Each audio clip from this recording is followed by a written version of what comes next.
네, 이재명 경기지사에 대해서 당선 무효형을 내린 선거법 해당 조항이 위헌 소지가 있다는 헌법소원이 헌법재판소에 청구됐습니다. 이혜용 변호사의 뉴스와법에서 자세히 짚어보겠습니다. 이 변호사님 어서 오십시오. 네, 안녕하세요. 네, 일단 이 지사 선고 내용부터 한번 다시 짚어보고 갈까요? 네, 지난 9월에 수원 고등법원 형사 2부에서 이재명 지사에 대해서 직권남용 권리행사 방해와 이제 공직선거법 위반 혐의에 대해서 이제 항소심 재판이 열렸는데, 여기에서 이제 원래 1심에서는 전부 무죄를 받았던 이제 판결이었는데, 이게 항소심에서 일부 유죄로 이제 판결이 이제 변경이 됩니다. 근데 그게 이제 공직선거법상 허위사실 공표죄 그 내용을 좀 들여다보면, 이제 친형 강제 입원에 대해서 이제 이 지사가 이제 공직선거법상 허위사실 공표한 혐의가 인정된다라고 해서 벌금 300만 원형을 이제 선고를 했거든요. 근데 이것이 벌금 300만 원형이 만약에 확정이 돼버리면, 이제 공선법상 벌금 100만 원 이상 선고를 받으면 이제 당선 무효가 되고, 그다음에 향후 이제 선거에도 출마할 수 없는 그런 불이익을 받게 됩니다. 그러니까 이재명 지사의 어떤 정치 생명에 아주 크나큰 위기가 지금 처해 있는 상황인데요. 이에 대해서 지금 이재명 지사가 대법원에 상고를 해서 지금 아직 형이 확정되지는 않은 상황인 것입니다. 네. 이 선거법 해당 조항이 위헌이다라는 헌법소원이 청구됐다고 하는데요. 이거 어떤 내용입니까?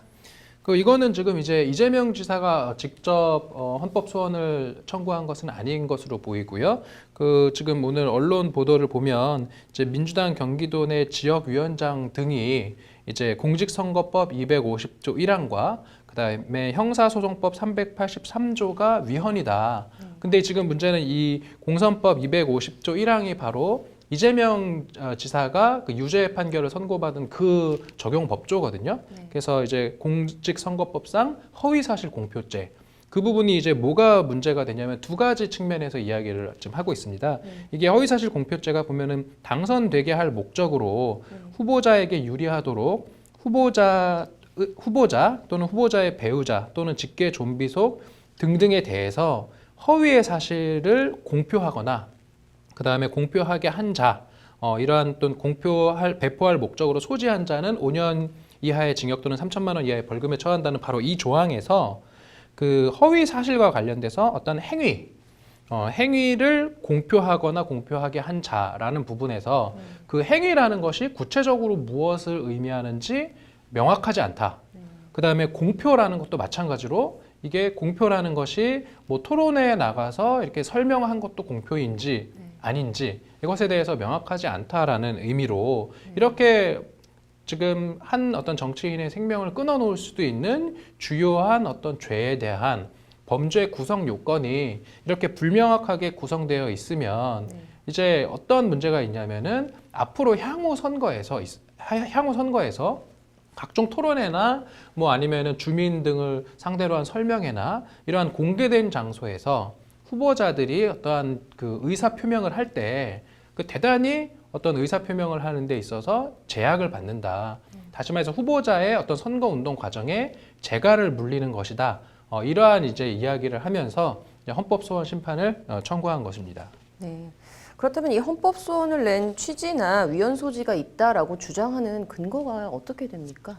이제 근거는 방금 말씀드렸던 것처럼 이제 형벌 법규의 명확성 원칙 위반이다라는 것이 이제 가장 큰 것인데, 이제 형벌이라는 것은 수범자로 하여금 내가 어떠한 이제 행위를 위반을 하면 처벌을 받는지를 명확하게 알 수 있게 해야 되고, 그렇게 되어야지만 수범자로 하여금 어떤 행위를 하는 데 있어서 행위의 근거 또는 행위의 가이드라인이 명확하게 제시가 될 수 있기 때문에 어떤 법치주의의 이제 기본 원칙이고, 무엇보다도 이렇게 이제 공선법이나 뭐 형법 이렇게 어떤 국민의 기본권을 제한하는 법률은 반드시 명확해야 된다라는 것이 이제 우리 법률의 헌법상 원칙이거든요. 이러한 어떤 헌법상 원칙에 위배되는 조항이 바로 지금 이 공선법 250조다라는 내용이 하나 있고, 그 다음에 또 하나는 뭐냐면은 지금 형사소송법 제383조 가 뭐냐면은 대법원에 이제 상고를 하는 그 상고 이유에 대한 규정인데 이 상고 이유에 대한 그 383조 제4호가 어떻게 규정되어 있냐면 사형 무기 또는 10년 이상의 징역이나 금고가 선고된 사건에 있어서 중대한 사실의 오인이 있어 판결에 영향을 미친 때 또는 형의 양정이 심히 부당하다고 인정할 현저한 사유가 있는 때 대법원에 상고할 수 있다라고 되어 있는데 이것을 반대 해석하면 어떻게 되냐면은 사형 무기 또는 10년 그 미만, 다시 말해서 지금 이재명 지사가 항소심에서 벌금형을 선고받지 않았습니까? 이렇게 벌금형을 선고받은 사건에 있어서는 그 사실 오인에 대한 어떤 상고 이유나 그 다음에 특히 양형이 심히 부당하다. 다시 말해서 내가 지금 선고받은 형이 너무 지나치게 가혹하니 좀 감형시켜달라라는 이유로 대법원에 상고를 할 수는 없습니다. 우리 형사소송법이. 이러한 형사소송법은 지금 이렇게 공직선거법에서 벌금 100만 원 이상이냐 미만이냐를 가지고 지금 정치인의 정치 생명이 끝날 수도 있는 그런 상황에서 사실은 어찌 보면은 가장 본질적인 부분이다. 따라서 이런 좀 예외적인 사유에 대해서는 좀 벌금형의 어떤 그런 양형과 관련된 어떤 상고 이유에 대한 주장도 할 수 있어야 된다라고 해서 지금 형사소송법 383조 4호에 대해서 이제 이것은 헌법에 위반된다라고 지금 위헌 소원을 제기한 것입니다. 이게 조금 어렵게 들릴 수도 있겠는데요. 조금 더 한번 쉽게 설명을 해주실까요?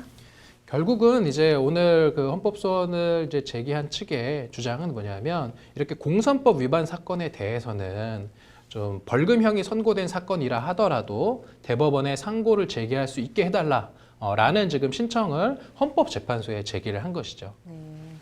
그렇다면 이재명 지사 재판과는 구체적으로 이게 지금 어떻게 연관이 되어 있습니까?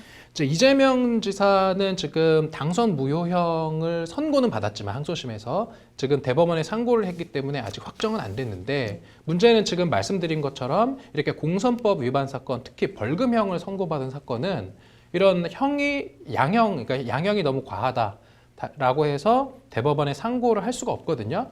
다시 말해서 현행법에 의하면 이제 상고심에서 무죄 어떤 판결을 받지 않고서 유죄가 만약에 인정된다라고 하면은 벌금 300만 원형은 확정될 수밖에 없고 그렇다고 하면은 당선 무효가 어느 정도 예견이 되는 지금 상황이기 때문에 이 해당 법조에 대해서 이제 위헌 법률 심판 제청이 되면 이제 어찌 보면은 이 이재명 지사의 대법원 그 상고심 사건이 이제 중지가 되는 것이고요. 그렇게 되면은 좀 근본적으로 다시 다퉈볼 수 있다. 지금 현행법 하에서는 상고심에서 결론을 뒤집기가 매우 어렵기 때문에 어찌 보면 그 법 자체의 그 이제 위헌성을 다투는 것으로 보이고요. 만약에 이게 재판부에서 받아들여져서 이제 위헌 법률 심판 제청이 되면 어떤 효과가 있냐면 지금 말씀드렸던 것처럼 재판이 중지가 되기 때문에 뭐 거기까지 조금은 나아간 예측일 수는 있겠지만 이 이재명 지사의 상고심이 상당히 오래 지속될 수 있습니다. 왜냐하면은 헌법재판소의 그 이제 위헌 법률 심판은 되게 오래 걸리거든요. 뭐 최소 1년에서 2년 가까이 걸릴 텐데 그러면은 이재명 지사의 상고심 확정이 그만큼 이제 지연이 되는 효과가 있어서 사실상 그 임기를 그냥 마치는 어떤 그러한 효과를 좀 의도한 것이 아니냐라는 좀 일각의 해석도 있는 상황입니다. 아, 그렇군요. 그렇다면 이번 헌법소원 변호사님께서는 좀 어떻게 보시나요? 네, 저는 뭐 공선법 이제 250조의 지금 그러한 행위들이 약간 좀 불명확할 소지가 없지 않아 보인다. 그래서 지금 오늘 그 위헌 이제 소원을 제기한 측의 어떤 그런 법률상의 주장이 전혀 이제 말이 안 되는 것은 아닌 것으로 보이고요. 아마 헌법재판소에서 이 부분을 좀 심리를 한번 해보지 않을까 싶습니다. 네, 이르면 이제 오는 12월 또 늦으면 내년 초쯤에 이제 이 지사에 대한 대법원 판결이 내려질 것 같은데요. 이 지사 입장에서는 좀 운명의 시간일 수는 있겠네요. 오늘 잘 들었습니다.